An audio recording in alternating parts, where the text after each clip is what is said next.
आपको झारखंड से बताएंगे। झारखंड के गिरिडीह से खबर सामने है, जहां पर दो पक्षों में जमकर बवाल हो गया। दो पक्ष आपस में गाड़ियों को आग के हवाले किया गया। बवाल के दौरान जमकर पत्थर चले, कई दुकानों को आग के हवाले किया गया। उपद्रवियों ने गाड़ियों को भी जलाया, अज्ञात लोगों ने उपद्रव मचाया और पुलिस कह रही कि अभी स्थिति फिलहाल नियंत्रण में। कुछ तस्वीरें इस वक्त आपकी टीवी स्क्रीन पर है और आपको बता दें कि एक तरफ होली थी, दूसरी तरफ जुमे की नमाज। लेकिन झारखंड के गिरिडीह से खबर सामने आती है कि यहाँ पर जुलूस के दौरान दो पक्ष आपस में भिड़ गए और खूब बवाल हुआ। पूरी खबर इस रिपोर्ट में।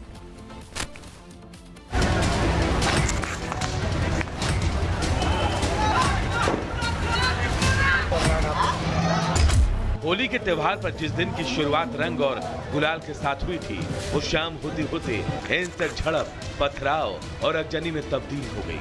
झारखंड के गिरिडीह में होली पर जुलूस निकालना कुछ लोगों को इतना नागवार गुजरा कि उन्होंने माहौल खराब करने के लिए जुलूस को निशाना बनाकर पथराव शुरू कर दिया।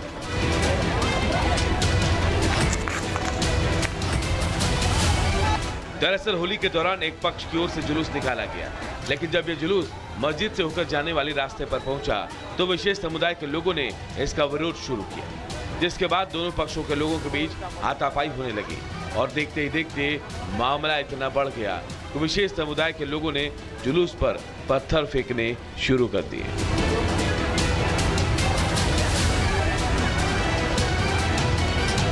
हालांकि ये बवाल यही नहीं थमा और उपद्रवियों ने कई दुकानों में आग लगा दी। इस दौरान जमकर ईंट पत्थर चले, जिसमें कई लोगों के घायल होने की खबर है। वहीं आगजनी में कई दुकानें जलकर राख हो गई हैं। ये दो पक्षों का विवाद सामने आया है और इसमें होली खेलते समय ये बात सामने आई है। तो इसमें हम लोग जो है इसमें चिन्हित कर रहे हैं इसमें कौन वो दो पक्ष थे और ऐसे लोगों को चिन्हित किया जा रहा है और चिन्हित करने के उपरांत कड़ी कार्रवाई की जाएगी। हालांकि पुलिस को जैसे इस मामले की सूचना मिली, उसने फौरन मौके पर पहुंचकर लोगों को शांत कराया। दोनों पक्षों के बीच टकराव के बाद इलाके में तनाव को देखते हुए भारी फोर्स को तैनात कर दिया गया है। होली के त्योहार पर जुलूस को निशाना बनाने पर कई सवाल उठ रहे हैं। इन लोगों ने जानबूझकर जुलूस का रास्ता क्यों रोका? क्या सामाजिक तत्वों ने पहले से साजिश रच रखी थी? इनको जुलूस पर पथराव करने के लिए आखिर किसने उकसाया?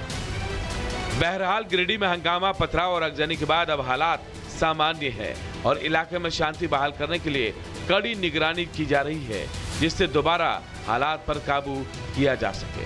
Bureau report, Republic Bharat.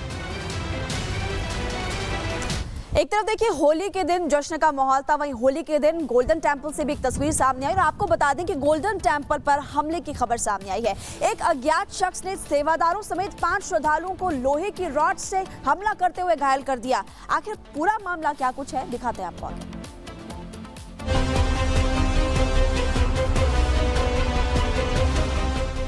Amritsar के स्वर्ण मंदिर में उस समय अफरा तफरी मच गई जब अचानक एक शख्स ने लोहे की रॉड से श्रद्धालुओं और कर्मचारियों पर हमला बोल दिया। कोई कुछ समझ पाता उससे पहले उसने लोहे की पाइप से ताबड़तोड़ वार करना शुरू कर दिया और इसके चलते 5 लोग घायल हो गए हैं। स्वर्ण मंदिर परिसर में बनी श्री गुरु रामदास सराय में ये हमला किया गया, जहां गोल्डन टेंपल में आने वाले श्रद्धालु आकर ठहरते हैं। बताया जा रहा है कि इस हमले की वारदात से पहले शिरोमणि गुरुद्वारा प्रबंधक कमेटी के कर्मचारियों ने हमलावर को वहां घुसते देखा था। जब उन्होंने इसकी पहचान की तो वो कर्मचारियों से उलझ गया, जिसके बाद उसे बाहर का रास्ता दिखा दिया गया। कुछ ही देर बाद वो वापस आया और लोहे की रॉड से हमला बोल दिया। श्री दरबार साहब कॉम्प्लेक्स में गुरु रामदास सराय में एक व्यक्ति को नोटिस किया गया सेवादार जसबीर सिंह की तरफ से, जो कि 2nd फ्लोर पे घूमता पाया गया। तो जैसे उसको नीचे उतरने के लिए बोला, उसने रिफ्यूज़ किया। तो उसके बाद सेवादार जसबीर सिंह ऊपर गए और उसको नीचे आने के लिए बोलने लगे। वहाँ पड़ी एक आयरन रॉड के साथ वो घुमाने लग गया जो व्यक्ति था और उससे चोट लगी जसबीर सिंह जी के। उसके बाद बाकी सेवादारों को और संगत ने वहाँ इकट्ठे होकर उसको ओवर पावर कर लिया। इस हमले में सेवादारों समेत 5 लोग घायल हो गए हैं, जिन्हें इलाज के लिए गुरु रामदास अस्पताल में भर्ती कराया गया है। बताया जा रहा है कि चारों लोगों को मामूली चोटें आई, जबकि एक सेवादार की हालत गंभीर बनी हुई है। हालांकि इस बीच अब पुलिस ने खुलासा किया कि हमलावर जुल्फान हरियाणा का रहने वाला है और वो इस वारदात से कुछ दिन पहले ही अमृतसर आया था। सेवादार जसवीर ਸਿੰਘ ਦੇ ਬਿਆਨ ਤੇ ਮੁਕੱਦਮਾ ਨੰਬਰ 15 115 2 118 ਬੀਐਨ ਜਿਹੜਾ ਥਾਣਾ ਕਤਵਾਲੀ ਵਿਖੇ ਦਰਜ ਕਰ ਦਿੱਤਾ ਗਿਆ। जुल्फान ਨਾਂ ਦਾ ਵਿਅਕਤੀ ਹੈ। ਇਹਨੂੰ ਪੁੱਛਣ ਤੋਂ ਇਹ ਪਤਾ ਲੱਗਾ ਵੀ ਪਿੰਡ ਸ਼ਾਦੀਪੁਰ ਜਮਨਾ ਨਗਰ ਹਰਿਆਣੇ ਦਾ ਰਹਿਣ ਵਾਲਾ ਤੇ ਜਦੋਂ ਉਹ ਤੋਂ ਪਿੱਛੋਂ ਪਤਾ ਕੀਤਾ ਗਿਆ ਫਿਰ ਉਹ ਤੋਂ ਇਹ ਪਤਾ ਲੱਗਾ कि ये 2-3 दिन पहलों का ये तो पिंड तो आया हुआ है। बहरहाल हमलावर पंजाब पुलिस की गिरफ्त में है और उसके खिलाफ नामजद एफआईआर दर्ज किया गया है, लेकिन अब तक ये साफ नहीं हो पाया है कि आखिरकार जुल्फान ने यूं ही अचानक स्वर्ण मंदिर में हमला क्यों किया। Bureau report, Republic Bharat.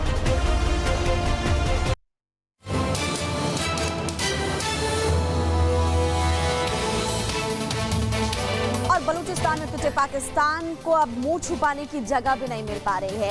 एक तरफ बलूचिस्तान लिबरेशन आर्मी ने किस तरह से ट्रेन को हाईजैक किया और कई सैनिकों को बंधक बनाया, लेकिन जो पाकिस्तान की आर्मी है वो अलग ही दावा कर रही है। लेकिन अब पाकिस्तान की सरकार, पाकिस्तान की आर्मी झूठा दावा कर रही है। वो कह रहे हैं जो ट्रेन हाईजैक हुई थी उसके पीछे पड़ोसी मुल्क यानी कि भारत का हाथ है।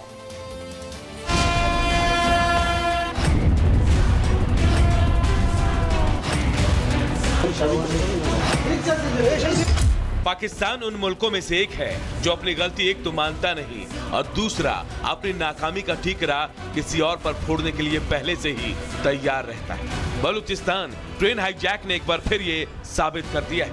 पहले तो पाकिस्तानी सेना की जमकर पिटाई हुई और दूसरी ओर अब उसने अपनी नाकामी को छिपाने के लिए बहाना भी ढूंढ लिया है।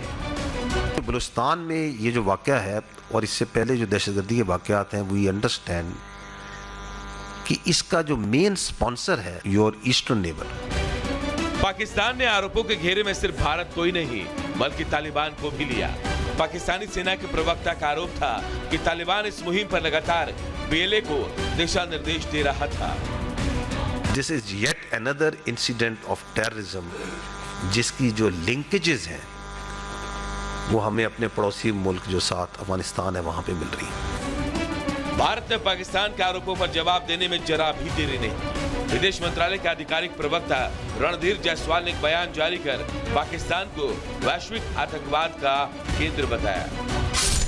हम पाकिस्तान की तरफ लगाए गए निराधार आरोपों को दृढ़ता से खारिज करते हैं। पूरी दुनिया जानती है कि वैश्विक आतंकवाद का केंद्र कहां है। पाकिस्तान को अपनी आंतरिक समस्याओं और विफलताओं के लिए दूसरों पर उंगली उठाने और दोष मढ़ने के बजाय अपने अंदर झांकना चाहिए। बलूचिस्तान में बीएलए के हाथों पाकिस्तान बुरी तरह पीटा गया और अब उसे अपने लोगों के सामने ही इज्जत बचानी है। इज्जत बचाने के लिए पाकिस्तान किसी भी बहाने को अपनाकर अपनी ढाल बना सकता है, जैसा कि उसने शुक्रवार को किया। Bureau report, Republic Bharat. क्या रूस और यूक्रेन के बीच जो युद्ध चल रहा है वो खत्म हो जाएगा, युद्ध विराम होगा? ये कई लोगों के मन में सवाल है, लेकिन अब कुछ खबरें ऐसी भी सामने आ रही है कि कोई नहीं चाहता कि युद्ध रुके। एक तरफ ज़ेलेंस्की दावा कर रहे थे कि मैं भी चाहता हूं शांति हो, लेकिन अब पुतिन की तरफ से एक ऐसा बयान सामने आ गया जिसके बाद ये कहा जा सकता है कि युद्ध विराम फिलहाल नहीं हो रहा।